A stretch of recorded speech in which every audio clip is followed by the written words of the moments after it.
All right, here we go. So I know that some lucky ducks got to see the show yesterday and may have their videos already up, but you guys get to be lucky as well because that means you get several different videos of people who've been to the show and have their opinions about the show. No, I have not watched Viv's one because I didn't want spoilers. But now I'm back and I have finally seen it for myself. This is, gosh, this is like, when did I start? 13, I think. So 13, 14, 15. This is my fourth musical that I've been to. And I've been in this fandom for 10 years. So I feel very old. But wow, this is like the first time I felt so victimized, like personally attacked by a musical because I did not expect to be so punched in the gut. And I've had to sort of, it's like burning licorice, licorice that blazes the earth, you know, Madame Red's story, where you've read it in the manga, then you've seen it in the anime, then you have to watch the musical. So it's exactly the same with Noah's Ark. So I read it and I was very distraught. And then I had to see the anime, also very, very, very emotionally taxing. And then I had to watch this musical where in the last act, I just cried the entire time. But I'm getting way ahead of myself. Let's start from the start. Actually, before the show even starts, you've got the detective duo with the same actors again, and they're dressed as clowns, and they sort of just mingle in the audience and just sort of harass you if you're running late. They sort of usher you to your seat, and it's very, very funny. And then they also have a sort of opening act where they're juggling things, and they're actually really good, and just generic comedy, and it's really, really funny. And then they go straight into CL in the Cage. They have opened every single musical with CL in the Cage, and this year's CL is so small. He's small. He's so tiny compared to even last year's one. So they're doing the Peter Parker thing where Peter Parker just gets younger and younger and younger and smaller and smaller and smaller. You know, we started with Tobey Maguire, then Andrew Garfield, now you've got Tom Holland, who is actually a teenager. And this CL, he's so tiny and he's so childlike and a phenomenal actor for someone so young. And he sort of has that physicality that makes you want to protect him. He's just tiny. When Sebastian picks him up, there is zero effort there, like zero. He's so small and light. But he has such breadth in his you know, emotional range. And I really enjoyed seeing, you know, his own take. It's sort of like watching Uncle Ben die in every single Spider-Man film, but you've got to watch CL in the Cage. And they've kept going with the beautiful rotating stage. The budget has increased this year. I think what happens is they just ride on that wave of success of the previous year, and then they're like, look, we can do better if you give us more money, and then more money is given and a better show is delivered.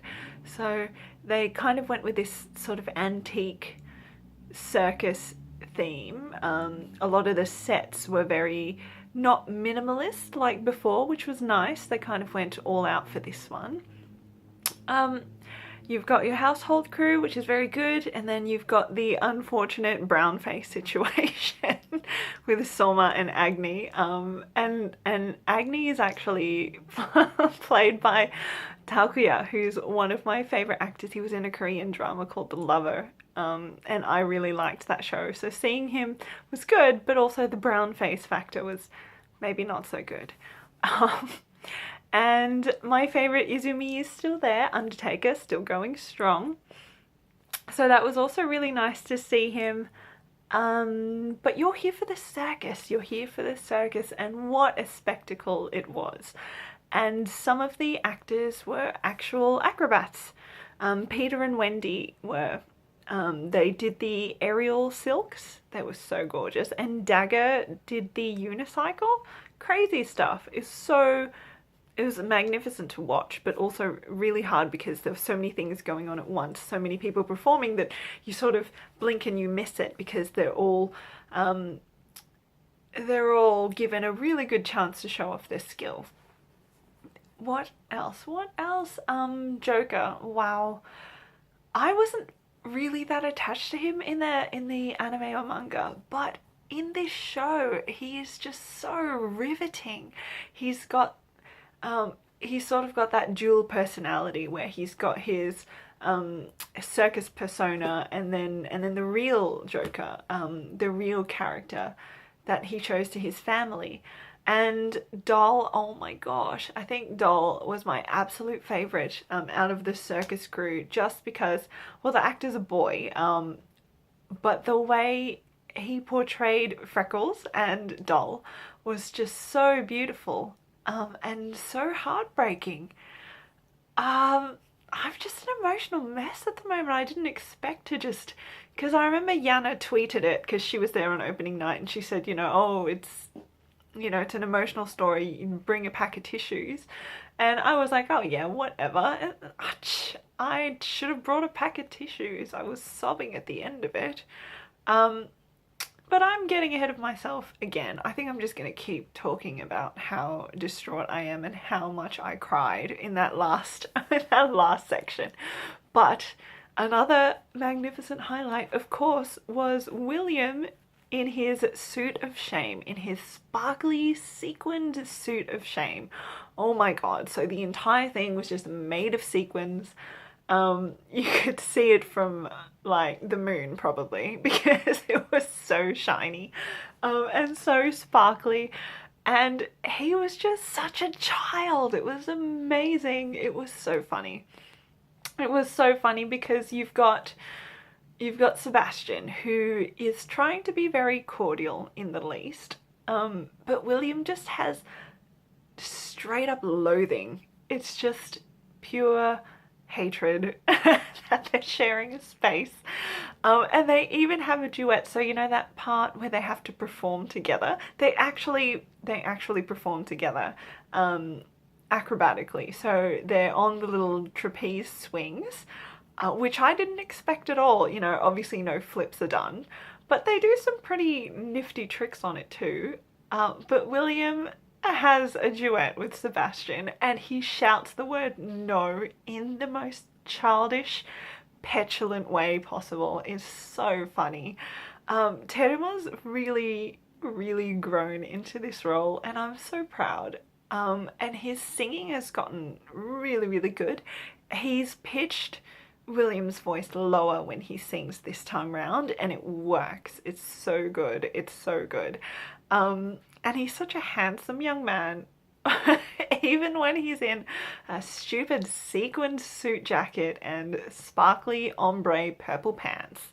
And they make his legs look so skinny and so long because it's an ombre, so the top is like a lighter purple and it goes all the way down his leg to his ankles, which is like a really, really deep black purple, but the whole thing is made of sequins, so it just like glitters under the circus lights. But this is the first one where we haven't seen Grell. I know, I'm bringing up Grell, who's not even in this arc. Well, she's in this arc, but like right at the end. And so is Ronnie, but he's not in the musical either. But William really holds his own, and it's so funny because he just talks to himself all the time. He's like a man of monologues. I guess that's how he works. He just works better when he says things aloud, but it's just so funny because he's so deadpan. And Sebastian is he's trying his best. He's got a scrawny asthmatic lord to look after who literally cannot function on his own, doesn't know how to peel potatoes, can't really take a bath for fear of showing his brand. So Sebastian has to look after him all the time, except he can't because he's stuck in a tent with Will. The circus people actually, most of the main cast got a song except for Dagger, which I thought was really sad because he is one of my favourite characters. many centuries ago I cosplayed as him because I thought he had such a cute character. He was very puppy-like and he just wanted the best for Beast and he loved his family so much. But no, Snake got a solo song, which was really strange because he sang but through his snakes. But Doll's solo was really just so heartbreaking. He was just such a good actor. He had this sort of, this hope and this trust in Smile, because Smile is the same age as him, as her. And so, Freckles obviously reached out and thought that she'd made a friend. And the actor just has this sort of vulnerability to him that was so believable and so beautiful. We did get the seduction scene with Beast and Sebastian. That was also very nice. They just used a lot of mood lighting and then they faded to black, so obviously they weren't going to show anything too risque. The circus itself was just really well done because they had the rotating sets, so you got to see the performance ring, which was all done up and really big and shiny, and then they would rotate the set and you'd see all the backstage, all the tents, and everyone had sort of raggedy clothes when they weren't in their costumes and things looked a little bit run down, which I thought was really well done. Betty the tiger was just, she was played by, I think, it's got to be two actors in a suit, and Sebastian croons to her. He has this sort of, he serenades her, which was really funny.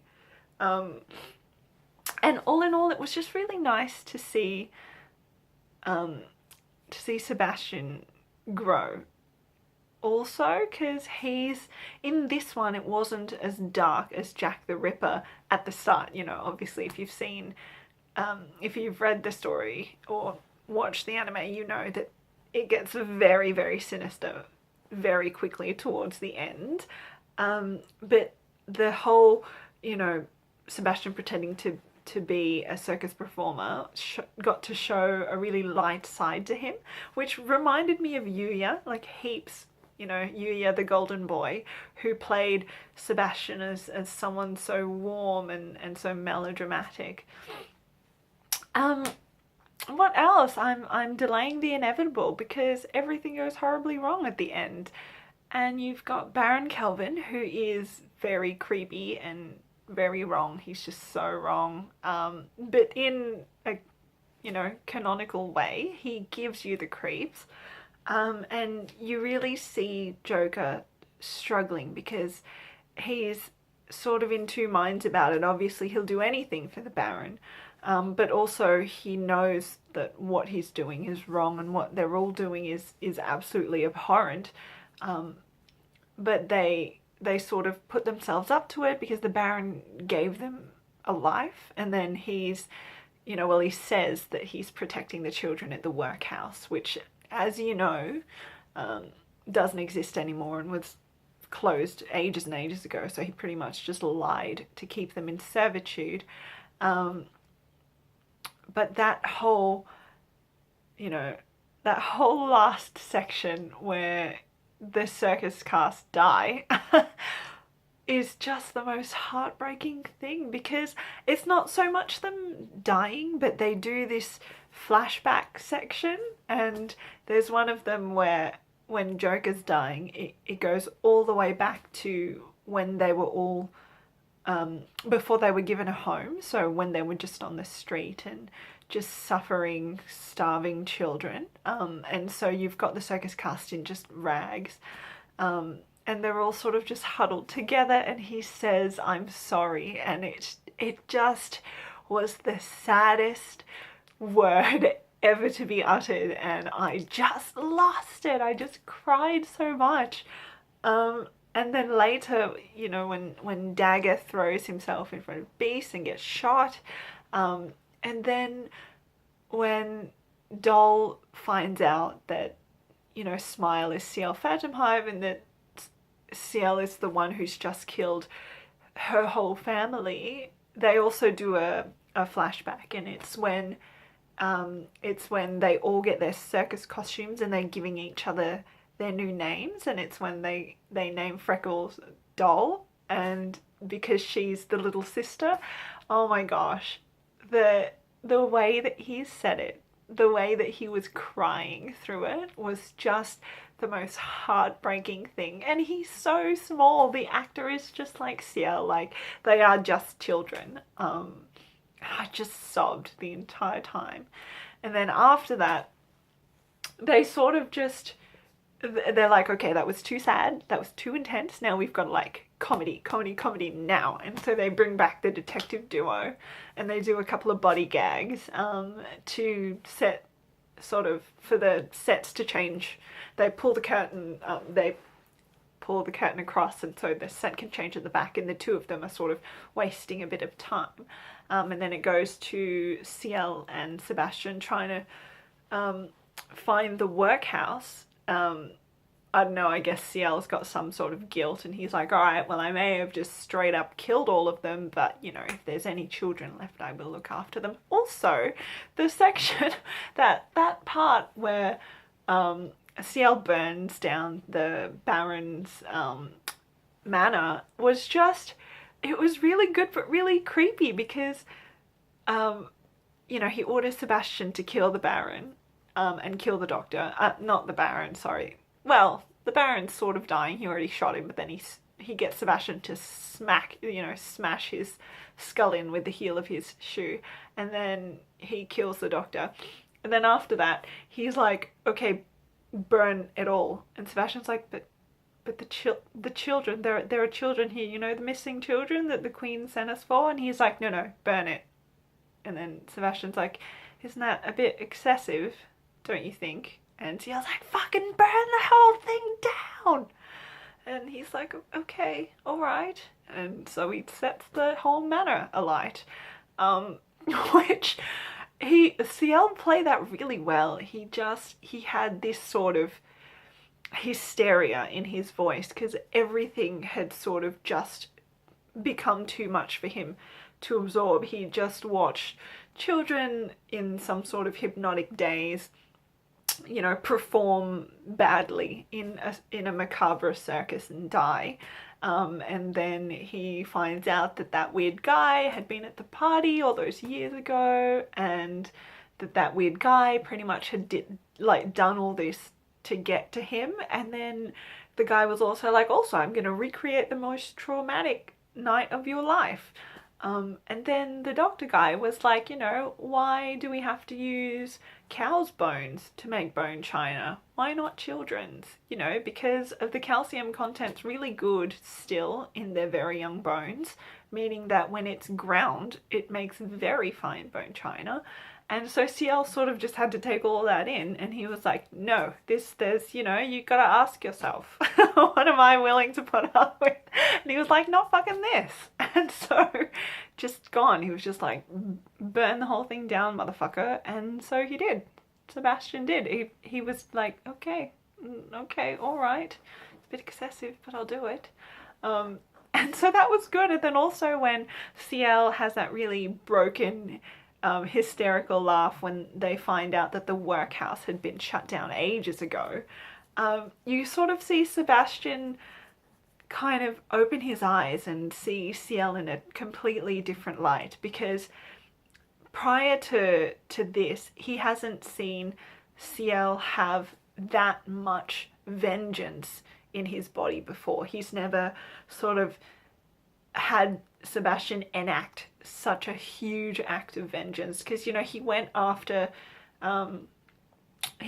Jack the Ripper, and with that it was sort of a very hasty emotional plea, because Grell had just slain the Madam Angelina, and so it was sort of like just everything bubbling up for him, and he just wanted it gone. He just wanted the whole situation finished. But with this one, it was like something deep and dark in him that Sebastian hadn't seen before just came up, and Sebastian got to witness that. So it was really good, and the actors are just, you know, this was his first time playing CL. I've just, you know, he had very big shoes to fill with all the CLs prior, but he got a fresh story, which I think is important, so he wasn't sort of being slotted into the same narrative as the other CLs, which is good, because then you get to make it yours. And he certainly did. It was just amazing to see him go from, you know, the stubborn, bratty CL that everyone knows, and then he had to be Smile in the Circus, and then Sebastian got to see a little bit of that darkness come out right at the end, which was magnificent. All in all, it was just a really good show this year. I really, really enjoyed it. If they do a rerun, I'll probably come back. Look, you know, I haven't missed one yet, even though this year I've already travelled to 3 different countries. I really thought that my wallet would not be able to handle this, but you know what? I'll go anywhere for geekery, so I'll come back if there's another one next year. It's merch time, so the bag this year is made of some sort of twill gabardine, or some sort of, no, come on Annie, you're a fashion graduate. No, it's like a coated cotton. It's really good, I like it. And the inside is lined, look. That's cute, right? I'm looking at the wrong place again. Keep forgetting where to look. And then I had to buy the little pouch as well, like a makeup bag, because I have so much makeup in my life that I'm just gonna keep needing bags.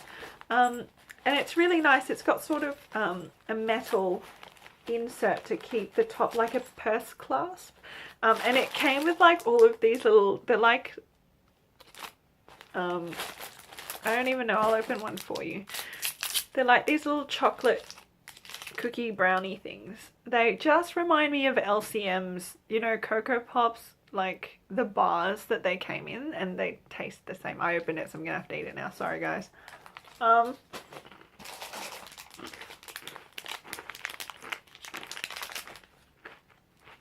The random badges are really good. They're quite big actually, compared to past years. So if I pop that here, you'll see that it's actually quite sizable, whereas last year's one would have been maybe like that.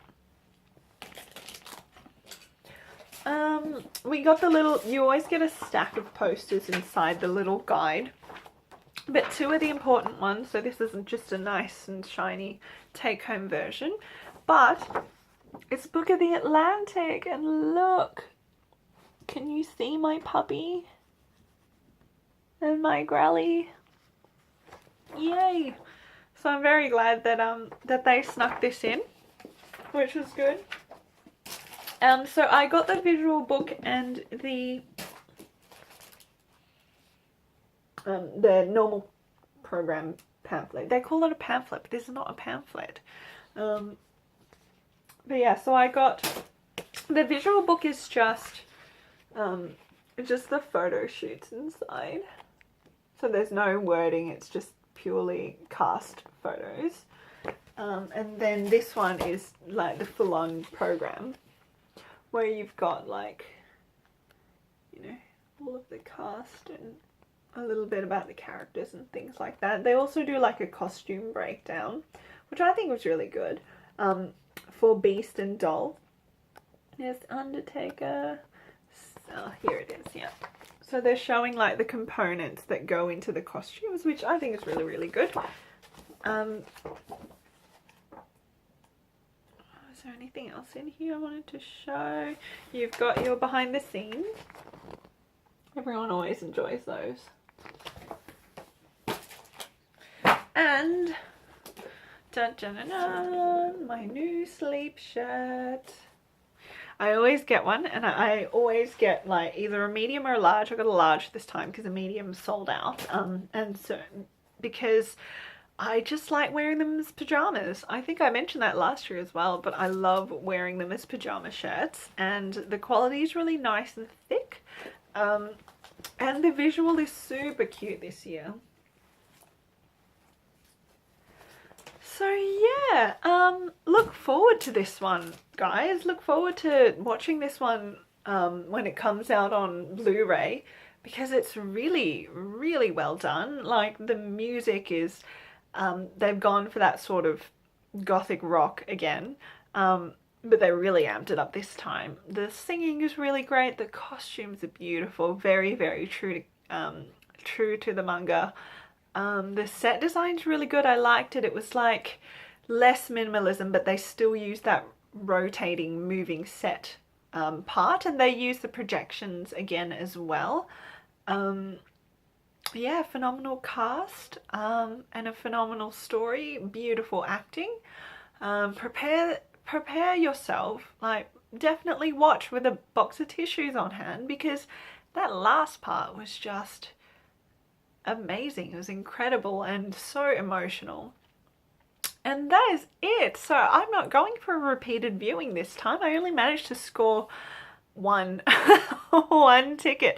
Unfortunately, I didn't really have enough money to go for another show, and then by the time I did sort of scrape together enough, they'd all sold out. Like, all the shows have been packed so far. It's very difficult to get any seating this time. The venue was actually amazing. So it was the Tokyo Dome City Hall, and it's a huge venue. So I think it definitely got the venue it deserved, and the seating capacity it deserved, and it's still sold out, which was, you know, kudos to them. Thank you so much for watching. The little timer is telling me that I haven't talked for half an hour, which is good, but I'm almost there. So I'm gonna sign off and I'm gonna go to sleep. Thank you for watching, and look forward to this DVD, because the show was just amazing and you are all in for such a treat. Mwah. Oh wait, shout out to Peyton Red Lady Death on Tumblr, who just so happened to sit next to me, which is crazy. I think they sit all the foreigners together, probably. They've got like allocations for foreigners, but imagine that. It's such a small world that we met watching something within our fandom, just randomly. You know, she's from America and I'm all the way from Australia, and here we are in Japan being nerds. Bye.